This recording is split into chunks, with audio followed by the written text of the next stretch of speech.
21 તારીખ 1લો મહિનો 2026 હું ભેહું લઈને આવતો હતો 5 થી 6 ના ગાળામાં.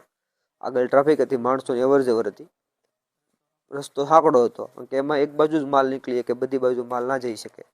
સાહેબે પીએસએ સાહેબ બધા પાછળ એને કીધું કે હવે એક બાજુ તારે. મેં કીધું સાહેબ રસ્તો. તો જય માતાજી, જય કોળી સમાજ.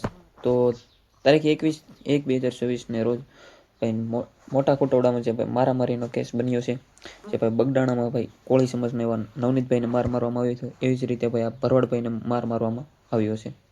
તો ભાઈ એ શું કારણોસર માર મારવામાં આવ્યો છે અને ભાઈ મારવામાં ભાઈ પોલીસ મારે છે, જો એ આખો આપણે વિડીયો એ ભાઈને જ આપણે બતાવીશું.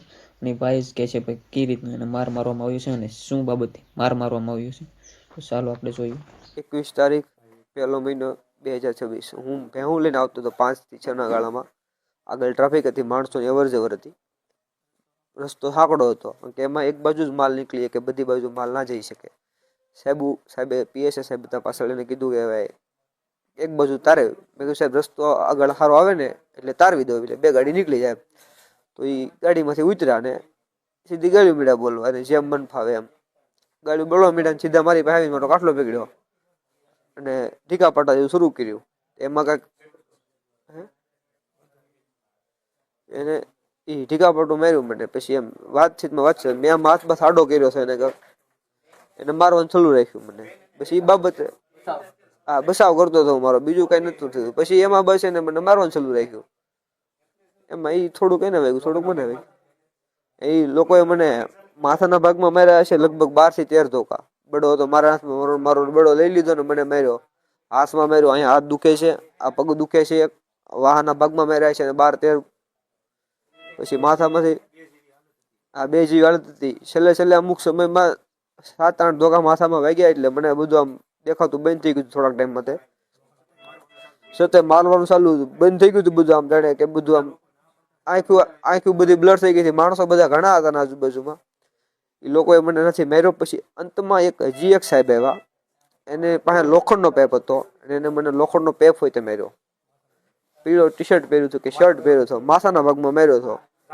જાડેજા સાહેબ નામ છે, ભાઈ કહે છે એ પ્રમાણે. અને 15 તો ટાંકા આવેલા છે. લોહી કેટલું નીકળી ગયું કોઈ માપ નથી. હું કહું છું બેભાન થઈ ગયો હતો. અહીં દવાખાને આવ્યો હતી, સ્થિતિમાં બેભાન જેવી સ્થિતિ હતી. ઇન્જેક્શન માર્યું હતું, કાંઈક હોશ આવ્યો હતો ને એ મને દેખાતું હતું. હા, મારી નાખવાની ધમકી આવી છે નહીં. એ સાહેબ એવું હોય તે બોલ્યા કે ભરવાડોને હેનો પાવર છે, શું છે ભરવાડોને, બળ હેનું છે તને. એ કે હું જોઈ લે તને, એ કે મારી નાખીને તું એ કે જીવતો નહીં રહે, તારું સરઘસ કાઢીને બંદૂકની ગોળી મારી દો એમ કીધું. અને એમ કહે કે ભરવાડોને મારી નાખું. એટલે ભરવાડો હારે શું કહે, પર્સનલી દુશ્મની છે? સમાજ લેવલે કઈ પ્રોબ્લેમ હોય તો બોલો. ખરાબ કર્યું છે એનું કઈ રડે છે કે ભરવાડ સમાજ? હું તો શાંતિથી બેવું લઈને દેતો હતો. કાંઈ તકલીફ હોય બીજા માથે થોડી દાશ કાઢી નખાય. હા, એમ કાયદો થોડો હાથમાં લેવાય, સીધું મારવા જ મળવાનું, ગાળ્યું મળી બોલવાની. આપણે એવું ક્યાંય ને કોઈ હક આપે છે કે સીધું કાયદાનું? હા, મારી નાખવાની નથી જ માર્યો. માથામાં લગભગ 7 થી 8 ધોકા તો માર્યા જશે કમસે કમ.